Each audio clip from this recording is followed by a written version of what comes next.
नमस्कार. मी सामाजिक कार्यकर्ता तात्याराव भुजंग व माझ्यासोबत मनोज पावसकर व माझे मित्र अमृत भाऊ चौगुले. तर आज आम्ही चिंचोली लिंबाजी पूर्णा नदीच्या पुलावर या ठिकाणी आलेलो.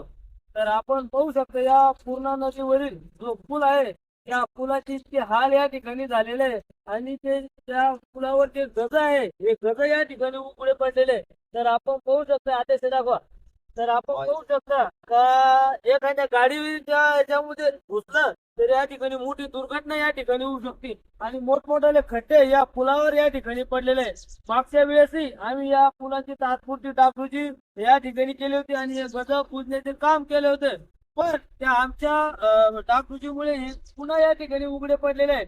तर आम्ही प्रशासनाला व बांधकाम विभागाला या ठिकाणी विनंती केली होती की हा पूल तर याची चांगली डागडुजी केली तर हा 20-25 वर्ष अजून या ठिकाणी हा पूल टिकू शकतो.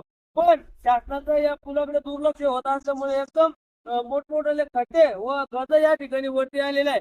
तर मी सामाजिक कार्यकर्ता तात्याराव भुजंग, आमचे अध्यक्ष मनोज बावस्कर व अमृत भाऊ चौगुले व राष्ट्रवादी अल्पसंख्येचे तालुका अध्यक्ष नवाब शेठ यांच्या वतीने या पुलाची तात्पुरती डागडुजी करण्यात यावी. कारण या पुलावरून मला वाटतं पाचोरा घाटनांद्रा असा अनेक रहदारी या रस्त्याने होत असते आणि मोठमोठाले वाहनं या पुलावरून वापरत असतात.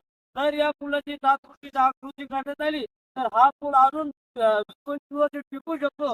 तर या पुलाकडे दुर्लक्ष केले तर आताच या पुलावर या 2-4 महिन्यामध्ये जीवितहानी होण्याची शक्यता आहे. कारण मोठमोठाले गज या रस्त्याने पडलेले आणि मोठमोठाले खड्डे पडलेले लोक वापरतात. पण या ठिकाणी आपल्या चिंचोली लिंबाची जी स्मशानभूमी असल्यामुळे अनेक वाहनं या स्मशानभूमीपाशी येतात आणि या ठिकाणी थांबतात. जर एखाद्याची जीवितहानी झाली तर या हानीसाठी या स्मशानभूमीवर अंतिम संस्कार केला जातो. आणि या अंतिम संस्कार करण्यासाठी अनेक पाहुणे रावळे मोठमोठ्याने गाड्या या रस्त्यासाठी या अंतिम संस्कार करण्यासाठी या ठिकाणी घेऊन येतात.